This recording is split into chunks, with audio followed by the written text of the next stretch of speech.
Item ಯಾವುದೇ ಇರಲಿ try ಮಾಡಿ ಆಚಿ ಚಿಕನ್ ಮಸಾಲಾ. ಆಚಿ ಚಿಕನ್ ಮಸಾಲಾ. ಕಲ್ಮಾ ಓದ್ಕೊಂಡ್ ಬನ್ನಿ, ಸುರೇಹ ಪತೇಹ ಬರ್ಕೊಂಡ್ ಬನ್ನಿ ಅಂತ ಒಬ್ಬ ವಿದ್ಯಾರ್ಥಿಗೆ ಹೇಳಿ ಕಳ್ಸಿದ್ರೆ ಅತಿ ದೊಡ್ಡ ಸಮಸ್ಯೆ ಆಗಿ ಹೋಗಿದೆ. ಬಟ್ ಒಂದ್ ಸ್ಕೂಲ್ ಅಲ್ಲ, ಒಬ್ಬ ವಿದ್ಯಾರ್ಥಿ ವಿಚಾರ ಬರ್ಲೇ ಇಲ್ಲ. ಈಗ ಹೋಗ್ತಾ ಹೋಗ್ತಾ ಹೆಂಗಾಗಿದೆ ಅಂದ್ರೆ ಬಹುತೇಕ ಶಾಲೆಗಳಲ್ಲಿ ಹಿಂದೂ ವಿದ್ಯಾರ್ಥಿಗಳಿಗೆ ಹಿಂಗೆ ಮಾಡಿಸ್ತಾ ಇದ್ದಾರೆ ಅನ್ನುವಂತ ಆಘಾತಕಾರಿ ವಿಚಾರವನ್ನ ನಮ್ಮ ಹಿಂದೂ ಮುಖಂಡರು ಹೇಳ್ತಾ ಇದ್ರು. ಸರ್ ಭಾಸ್ಕರನ್ ಸರ್, ಈಗ ನಾನು ಆಗ್ಲೇ ಹೇಳ್ತಾ ಇದ್ದೆ, ಮದರಸ ಅವ್ರದ್ದೇ ಆದಂತ ಪ್ರತ್ಯೇಕ ಸ್ಕೂಲ್ಗಳಿದೆ. ಅಲ್ಲಿ ತಮ್ಮ ಧರ್ಮಕ್ಕೆ ಸಂಬಂಧಪಟ್ಟ ಏನಾದ್ರೂ ಬೋಧನೆ ಮಾಡಲಿ ವಿದ್ಯಾರ್ಥಿಗಳಿಗೆ ನಾವು ಯಾರು ಹೋಗಿ ಅಲ್ಲಿ ಪ್ರಶ್ನೆ ಮಾಡಲ್ಲ. ಆದ್ರೆ ಬಹುತೇಕ ಶಾಲೆಗಳಲ್ಲಿ ಧರ್ಮದ ವಿಚಾರ ಯಾಕೆ ಬಂತು, ಇಲ್ಲಾದ್ರೂ ಯಾಕೆ ಅದನ್ನ ಬರ್ದ್ ಕಳಿಸಿದ್ರು? ಒಬ್ಬ ವಿದ್ಯಾರ್ಥಿ ಹಿಂದೂ ಆದ್ರೂ ಕೂಡ ನೀವು ಅಷ್ಟು ಜನ ವಿದ್ಯಾರ್ಥಿಗಳಿಗೆ ಅಲ್ಲಿ ಧರ್ಮ ಅನ್ನೋದು ಯಾಕೆ ತಂದಿದ್ದೀರಿ ಅನ್ನೋದೇ ಪ್ರಶ್ನೆ ಬರ್ತಾ ಇರೋದು. ಒಬ್ಬ ವಿದ್ಯಾರ್ಥಿ ಪ್ರಶ್ನೆನೇ ಬರಲ್ಲ. ಇದು ಅದೇನ್ ಮದರಸ ಅಲ್ಲ, ಉರ್ದು ಶಾಲೆನೂ ಅಲ್ಲ, ನಾರ್ಮಲ್ ಒಂದು ಸಾಮಾನ್ಯ ಸ್ಕೂಲ್. ಅದು ಎಲ್ಲರೂ ಕೂಡ ಶಿಕ್ಷಣ ಕಲಿಯೋದಕ್ಕೆ ಹೋಗ್ತಾ ಇರೋದು, ಯಾವುದೋ ಒಂದು ಧರ್ಮಕ್ಕೆ ಸೀಮಿತ ಆಗಿ ಓದಕ್ಕೆ ಹೋಗ್ತಾ ಇರೋ ವಿದ್ಯಾರ್ಥಿಗಳಲ್ಲ. ಅಲ್ಲಿ ಯಾಕೆ ಬಂತು ಅನ್ನೋದೇ ಪ್ರಶ್ನೆ ಆಗ್ತಾ ಇದೆ ನನಗೆ. ನೋಡಿ, ಯಾವುದೇ ಒಂದು ಶಿಕ್ಷಣ ಸಂಸ್ಥೆ, ಒಂದು ಟೀಚಿಂಗ್ ಫ್ಯಾಕಲ್ಟಿ ಅಂದರೆ ಟೀಚರ್ ಇರ್ಬೋದು, ಪ್ರೊಫೆಸರ್ ಇರ್ಬೋದು, ಇನ್ಯಾರನ್ನು ಕೆಲಸಕ್ಕೆ ತಗೋಬೇಕಾದ್ರೆ ಮೊದಲು ಅಲ್ಲಿ ಪಾಠವನ್ನು ಕಲಿಸುವಂಥವರ ಮೈಂಡ್ ಸೆಟ್ ಎಂಥದ್ದು ಅನ್ನೋದನ್ನು ಮೊದಲು ಅರ್ಥಕೋಬೇಕು.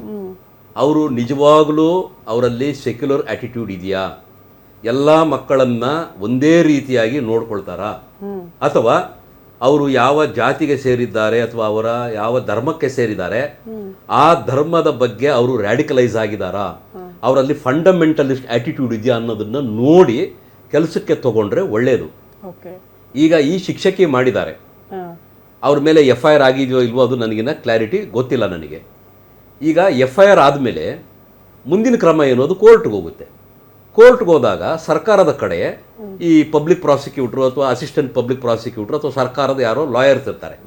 ಅವರು ಸರಿಯಾದ ಅಬ್ಜೆಕ್ಷನನ್ನು, ಸರಿಯಾದ ಅಫಿಡೇವಿಟ್ಸನ್ನು ಹಾಕಿ ಈ ರೀತಿ ಪ್ರಮಾದಗಳನ್ನು ಮತ್ತು ಅಪರಾಧಗಳನ್ನು ಮಾಡಿದವರಿಗೆ ಫಾಸ್ಟ್ ಟ್ರ್ಯಾಕಿಂಗ್ ಕೋರ್ಟ್ನಲ್ಲಿ ಅವರಿಗೆ ಶಿಕ್ಷೆಯ ಪ್ರಮಾಣವನ್ನು ಬೇಗ ಪ್ರಕಟಣೆ ಮಾಡಿಬಿಟ್ರೆ ಮುಂದಕ್ಕೆ ಈ ರೀತಿಯಾದಂಥ ಪ್ರಕರಣಗಳು ಮರುಕಳಿಸಿ ಬರುವುದಿಲ್ಲ.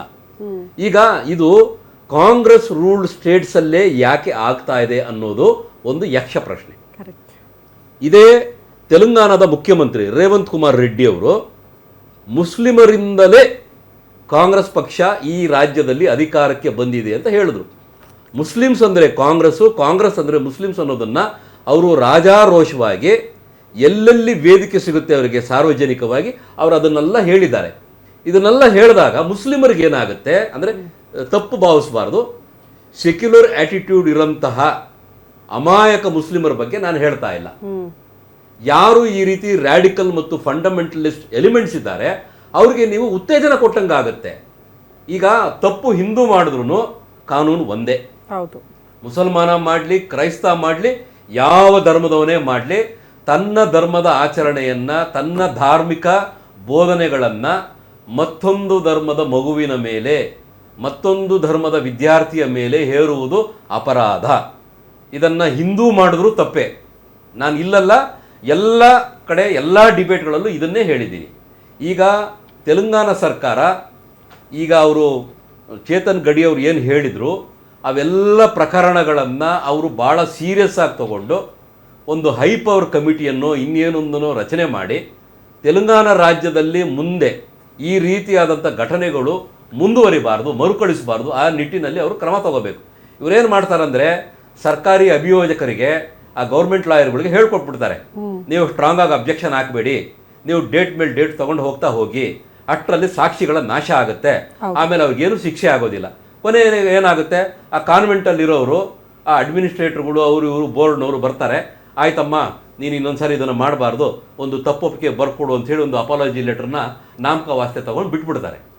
1, 2, 3 ಈ ರೀತಿ ಆದಾಗ, ತಲೆದಂಡ ಆದಾಗ ಈ ಒಂದು ಪರಿಸ್ಥಿತಿಗಳು ನಿಯಂತ್ರಣಕ್ಕೆ ಬರ್ತದೆ. ಇಲ್ಲ ಅಂದ್ರೆ ಇದೇ ರೀತಿಯಾದಂಥ ಘಟನೆಗಳು ಮರುಕಳಿಸಿ ಬರುತ್ತೆ.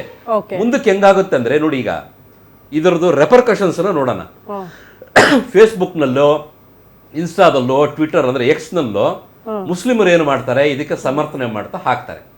ಹಿಂದೂಗಳೇನು ಮಾಡ್ತಾರೆ, ಅದಕ್ಕೆ ರಿಪ್ಲೈ ಆಗಿ ಇವರು ಬಹಳ ಖಾರವಾಗಿ ಅದಕ್ಕೆ ರಿಪ್ಲೈ ಮಾಡ್ತಾರೆ.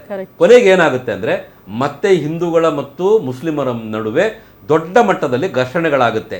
ಅದಕ್ಕೆ ನಾವು ಹೇಳ್ತಾ ಇದ್ದೀವಿ, you have to nip the problem in the bud itself ಅಂತ, ಅಲ್ಲೇ ಮಾಡಬೇಕು. ಆಮೇಲೆ ಮುಸ್ಲಿಮರಿಗೆ ಧರ್ಮ ಬೋಧನೆ ಮಾಡಲಿಕ್ಕೆ ಮೈನಾರಿಟಿ ಇನ್ಸ್ಟಿಟ್ಯೂಷನ್ಸನ್ನು ಪ್ರಾರಂಭ ಮಾಡಲಿಕ್ಕೆ ನಮ್ಮ ಸಂವಿಧಾನದಲ್ಲಿ ಆರ್ಟಿಕಲ್ 30ಯಲ್ಲಿ ಅವರಿಗೆ ಅವಕಾಶವನ್ನು ಕಲ್ಪಿಸಲಾಗಿದೆ. ಈಗ ಈ ರೀತಿಯಾದಂಥ ಟೀಚರ್ಗಳು ನಾವು ಕಲ್ಮಾ ಇಲ್ಲದೆ ಬದುಕಲ್ಲ, ಸೂರಾ ಫತೇಹ ಇಲ್ಲದೆ ಬದುಕಲ್ಲ, ಹದೀತ್ಗಳಿಲ್ಲದೆ ಬದುಕಲ್ಲ ಅಂತ ಹೇಳೋರು ಈ ರೀತಿ ಕಾನ್ವೆಂಟ್ಗಳಲ್ಲಿ ಸೆಕ್ಯುಲರ್ ಇನ್ಸ್ಟಿಟ್ಯೂಷನ್ಸಲ್ಲಿ ಕೆಲಸ ಮಾಡೋದು ಬೇಡ. ಅವ್ರು ಆರಾಮಾಗಿ ಹೋಗಿ ಮುಸ್ಲಿಂ ಡಾಮಿನೇಟೆಡ್ ಎಲ್ಲಿ ಮೈನಾರಿಟಿ ಇನ್ಸ್ಟಿಟ್ಯೂಷನ್ಸ್ ಇದೆ ಅಲ್ಲಿ ಮಾಡಿಬಿಟ್ಟು ಅವ್ರ ಮನಃಶಾಂತಿಯನ್ನು ಪಡ್ಕೊಳ್ಳಿ. ಬೇರೆ ತಂದೆ ತಾಯಿಗಳ ಮತ್ತು ವಿದ್ಯಾರ್ಥಿಗಳ ಜೀವನದಲ್ಲಿ ಆಟ ಆಡೋದು ಬೇಡ ಅನ್ನೋದು ನನ್ನ ಅಭಿಪ್ರಾಯ. ಓಕೆ, ಚೇತನ್ ಗಡಿ ಸರ್, ಫೈನಲ್ ಏನ್ ಹೇಳ್ತೀರಿ? ಆ ಸರ್ಕಾರಕ್ಕೆ ಏನ್ ಮನವಿ ಮಾಡ್ಕೊಳ್ತೀರಿ? ಸರ್ ಹೇಳಿದಾಗ ಮುಸ್ಲಿಮರೇ ಕಾಂಗ್ರೆಸ್ಗೆ ಆಧಾರ, ಅವ್ರದೇ ಓಟಿಂದ ನಾವು ಗೆದ್ದಿದ್ದೀವಿ ಅಂತ ಅವರೇ ಸ್ಟೇಟ್ಮೆಂಟ್ ಕೊಟ್ಟಾದ್ಮೇಲೆ ಸಹಜವಾಗಿ ಇಂಥ ಬೆಳವಣಿಗೆಗಳು ಆಗೋದು ಸಹಜ ಅಂತ ಅನಿಸ್ತಾ ಇದೆ ಸರ್ ಆ ರಾಜ್ಯದಲ್ಲಿ. ಫೈನಲಿ ಏನ್ ರಿಕ್ವೆಸ್ಟ್ ಮಾಡ್ಕೊಳ್ತೀರಿ ಮತ್ತೆ ಹೆಂಗೆ ಅಂತ ಸರ್ಕಾರಕ್ಕೆ ಏನ್ ಹೇಳ್ತೀರಿ? ನಿಜವಾಗ್ಲೂ ಭಾಸ್ಕರನ್ ಅವರು ಹೇಳಿದ ರೀತಿಯಲ್ಲೇ ಇದೆ ಇಲ್ಲಿ. ಮುಸ್ಲಿಂ ಅಂದ್ರೆ ಇದು ಕಾಂಗ್ರೆಸ್ ಅಂದ್ರೆ ಮುಸ್ಲಿಂ ಅಂತ ಹೇಳಿರೋದ್ರಿಂದಾನೇ ಈ ರೀತಿಯಾದಂತ ಒಂದು ವಿಚಾರ ಅಥವಾ ಈ ರೀತಿಯಾದಂತ ಒಂದು ಸ್ಥಿತಿ ಅನ್ನೋದು ಇಲ್ಲಿ ದಿನ ದಿನ ಹೆಚ್ಚಾಗ್ತಾ ಇದೆ. ಗವರ್ನಮೆಂಟ್ ಗೆ ನಾವು ಒಂದೇ ರಿಕ್ವೆಸ್ಟ್ ಮಾಡ್ತಾ ಇದೀವಿ ಮತ್ತೆ ಡಿಮ್ಯಾಂಡ್ ಮಾಡ್ತಾ ಇದೀವಿ, ಎಜುಕೇಶನ್ ಇನ್ಸ್ಟಿಟ್ಯೂಷನ್ ಅಲ್ಲೂ ಕೂಡ ನೀವು ಈ ರೀತಿಯಾದಂತಹ ಒಂದು ವಿಚಾರಗಳನ್ನ, ಇದು 4ನೇದು 5ನೇ ಇನ್ಸಿಡೆಂಟ್ ಕೇವಲ 5-6 ತಿಂಗಳಲ್ಲಿ ನಡೆದಿದ್ದಂಥದ್ದು. ಇಷ್ಟು ಪ್ರಮಾಣದಲ್ಲಿ ನಡೀತಾ ಇದ್ರು ಕೂಡ ಇದನ್ನ ಯಾಕೆ ನೀವು ಗಮನಕ್ಕೆ ತಗೊಳ್ತಾ ಇಲ್ಲ, ಯಾಕೆ ಆಕ್ಷನ್ ತಗೋತಾ ಇಲ್ಲ ಅನ್ನೋದು ಒಂದು ದೊಡ್ಡ ಪ್ರಶ್ನೆ. ಖಂಡಿತವಾಗಿ ಆಕ್ಷನ್ ತಗೋಬೇಕು. ಯಾರು ಟೀಚರ್ಸ್ ಇದಾರೋ ಅವರನ್ನ ಸಸ್ಪೆಂಡ್ ಮಾಡೋದಷ್ಟೇ ಅಲ್ಲದೆ ಆ ಒಂದು ಸ್ಕೂಲಿನ ರೆಕಗ್ನಿಷನ್ ಅನ್ನ, ಲೈಸೆನ್ಸ್ ಅನ್ನ ರದ್ದು ಮಾಡಿದಾಗ್ಲೇ ಮತ್ತೊಂದು ಸರಿ ಈ ರೀತಿಯಾದಂತ ಘಟನೆಗಳು ನಡೆಯಲ್ಲ. ಆ ರೀತಿಯಾದಂತ ಆಕ್ಷನ್ ತಗೋಬೇಕಂತ ಕೂಡ ನಾವು ರಿಕ್ವೆಸ್ಟ್ ಮಾಡ್ತಾ ಇದೀವಿ. ಇನ್ನೊಂದು, ಇವಾಗ ಭಾಸ್ಕರನ್ ಅವರು ಹೇಳಿದಂಗೆ ಮದರಸಾಗಳಲ್ಲಿ, ಮಸೀದಿಗಳಲ್ಲಿ ಅವ್ರಿಗೆ ಏನು ಹೇಳ್ಕೊಡ್ತಾ ಇದ್ದಾರೋ ಅದಕ್ಕೆ ಮುಲ್ಲಾಗಳಿಗೆ, ಮೌಲ್ವೀಸ್ಗಳಿಗೆ ಏನು ಸ್ಯಾಲರಿಗಳನ್ನು ಕೂಡ ಗವರ್ನಮೆಂಟ್ ಇಂದ ನೀಡ್ತಾ ಇದ್ದಾರೆ. ಸೆಕ್ಯುಲರ್ ಭಾರತ ದೇಶ ಅನ್ನುವಂತ ಒಂದು ಮುಸುಕಿನಲ್ಲಿ ಇಷ್ಟೆಲ್ಲ ನಡೀತಾ ಇದ್ರು ಮತ್ತೆ ಈ ಕಾಮನ್ ಸ್ಟ್ರೀಮ್ ಅಲ್ಲೂ ಕೂಡ ಮತ್ತೆ ಇವ್ರು ಇದನ್ನೇ ಮಾಡ್ತಾ ಇದ್ದಾರೆ ಅಂದ್ರೆ ಖಂಡಿತವಾಗಿಯೂ ಇದು ದೊಡ್ಡ ಷಡ್ಯಂತ್ರ ನಡೀತಾ ಇದೆ. ಇದರ ಹಿಂದೆ ಒಂದು ದೊಡ್ಡ ಒಂದು ಕಮಿಟಿಯನ್ನ ಫಾರ್ಮ್ ಮಾಡ್ಬೇಕು. ಮತ್ತೆ ಇದರ ಹಿಂದೆ ಯಾರು ಇದನ್ನೆಲ್ಲ ಪ್ರಚೋದನೆ ಮಾಡ್ತಾ ಇದ್ದಾರೆ, ಯಾರು ಈ ರೀತಿ ಹೇಳ್ಕೊಡ್ತಾ ಇದ್ದಾರೆ, ಇನ್ನೊಂದು ಸ್ಕೂಲ್ ಸ್ಟಾರ್ಟ್ ಆಗ್ತಾ ಇದೆ. ಸೊ ಹಾಗಾಗಿ ಖಂಡಿತವಾಗಿ ಆಕ್ಷನ್ ತಗೋಬೇಕಂತ ಡಿಮಾಂಡ್ ಮಾಡ್ತಾರೆ. ಥ್ಯಾಂಕ್ ಯು ಸರ್, ಇಷ್ಟೊತ್ತು ಜಾಯ್ನ್ ಆಗಿ ಮಾತನಾಡಿದಕ್ಕಾಗಿ Chetan sir, Bhaskaran sir and Eregowda sir, Ayub Khan sir, ಎಲ್ಲರಿಗೂ ಕೂಡ ಧನ್ಯವಾದಗಳು. ಇಷ್ಟೊತ್ತು ಜಾಯ್ನ್ ಆಗಿ ಸಾಕಷ್ಟು ವಿಚಾರಗಳ ಬಗ್ಗೆ ಮಾತನಾಡಿದಕ್ಕಾಗಿ.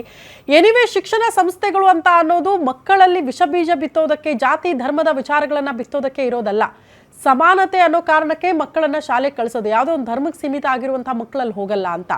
ಈ ನೀವು ಧರ್ಮ ಜಾತಿ ತರ್ತೀರಿ ಅಂತ ಆದ್ರೆ ಮಕ್ಕಳು ಸ್ಕೂಲ್ಗೆ ಯಾಕೆ ಕಳಿಸ್ಬೇಕು? ಮನೇಲೆ ಇರಿಸ್ಕೊಳ್ತೀವಿ, ಅಲ್ಲೇ ಧರ್ಮ ಜಾತಿ ವಿಚಾರಕ್ಕೆ ಸಂಬಂಧಪಟ್ಟಂತೆ ಹೇಳ್ಕೊಂಡು ಕೂತ್ಕೋಬಹುದಲ್ವಾ? ಸೊ ಹೀಗೆಲ್ಲ ಆದಾಗ ದಯವಿಟ್ಟು ಸರ್ಕಾರಗಳು ಮುತುವರ್ಜಿ ವಹಿಸಿ ಇದಕ್ಕೆ ಕಡಿವಾಣ ಹಾಕೋ ಕೆಲಸಗಳಾಗಬೇಕು. ಆದ್ರೆ ಸರ್ಕಾರಗಳೇ ಪ್ರವೋಕ್ ಮಾಡಿಬಿಟ್ರೆ ಹೇಗೆ ಅನ್ನುವಂಥ ಪ್ರಶ್ನೆ ಇದೆ. ಇದು ಸರಿ ಆಗ್ಲಿ ಅಂತ ಹೇಳ್ತಾ ಇದಾಗಿತ್ತು ಈ ಹೊತ್ತಿನ ವಿಶೇಷ. ಇದು ಗ್ಯಾರಂಟಿ ನ್ಯೂಸ್, ಸುದ್ದಿ ಖಚಿತ, ನ್ಯಾಯ ನಿಶ್ಚಿತ.